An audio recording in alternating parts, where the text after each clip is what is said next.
What? What the hell, guys? Rogue nerf? What?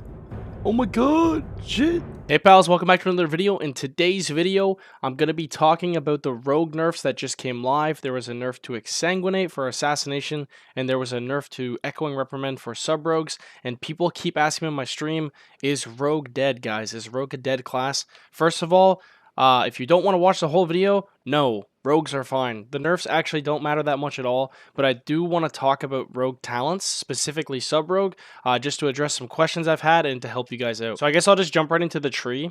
This is something that I kind of touched up on my last sub-rogue video. I was talking about the talent trees and what they might look like if nerfs do come in. So as a nerf has come in, I have slightly modified the tree. On the left side, I haven't changed anything, but on the right side, I've actually spec'd out of Lingering Shadow and Daunts. These two things right here, Lingering is not really that useful, but you would get Lingering to get down to the Daunts.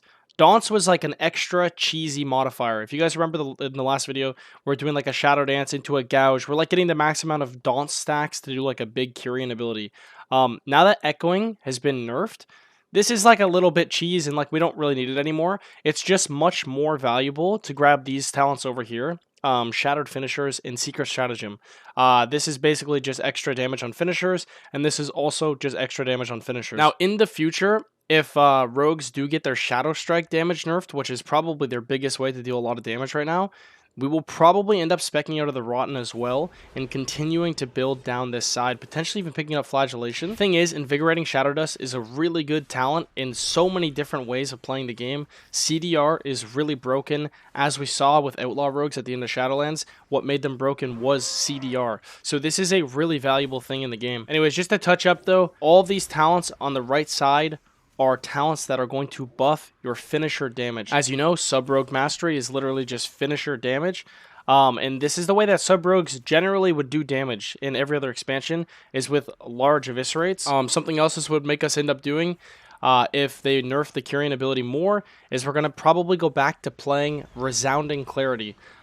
Because this is going to give us more Anima Charge points, which once again gives us more 7-point Eviscerates, which is going to be big finishers. So I'll just go ahead and I'm just going to show you guys what a full Eviscerate build would look like, just for like a hypothetical. Assuming that Kyrian ability gets nerfed even more, Shadow Strike damage gets nerfed, maybe Eviscerate damage gets nerfed, this is something what the tree would probably look like. So I'd probably switch my Reverb over to Resounding.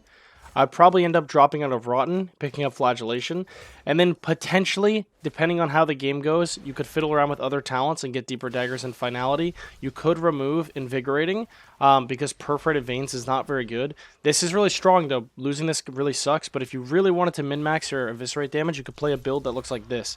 And now this build would do a lot of Eviscerate damage. Just to show you guys an example, I'll even go the spec for a second, just blast the dummy. But this is going to be more similar to the old playstyle of Rogue, where you're just trying to spam out Eviscerates, kind of more so training somebody down instead of just cheesing them in one stun. One other thing to note is in my last video, I talked about making a macro with Cold Blood and Echoing Reprimand.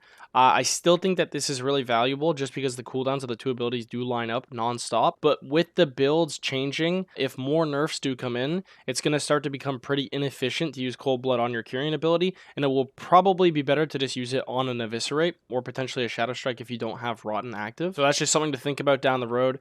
But what I'll do is I'll just hit the dummy here and show you guys kind of an idea with this build, how much damage you can actually do with Flagellation and Eviscerate. And I think this is very realistic that rogues will be playing a build like this as well as the other build. Like I said, the other build's more about burst. This build's more about damage and DPS. So it kind of depends what comp you're playing as well. But yeah, I'll just go ahead and hit the dummy. This is without Shadow Blades. I'll just do something quick. Maybe just like a cheap shot into a Kyrian with your abilities up. Eviscerate, and then you're just basically just spam shoving Shadow Strike Eviscerates, trying to land on those big combo points. And you can see even in this just a small window that was very inefficient, I did a lot of Eviscerate damage and a lot of Flagellation damage. With the Flagellation changes, you get a ton of mastery every time you're proccing it. So once again, more finisher damage. Just to recollect for a sec, I do still think the best way to build Sub-Rogue at this exact moment is this build right here instead. going down to the Rotten and playing Reverberation until we see more changes in the future. Anyways, I just wanted to make a quick update video to help you guys out.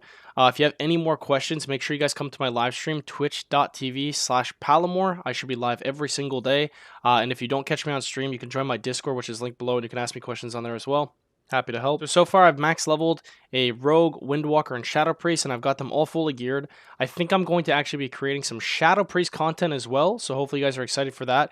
I'm not too sure about how much Monk content I'll be making. It's very similar to Shadowlands Monk, but if you guys do want that stuff, just let me know in the comments. Like, I do genuinely read the comments, and I do try to accommodate for what will help you guys out. If you guys ever have questions about stuff, that's the kind of stuff that inspires me to make videos to help you guys. Anyways, thank you so much for watching, guys. I hope you guys all enjoyed the video. Please leave a thumbs up and subscribe to the channel, and I'll catch you guys in the next one. Peace.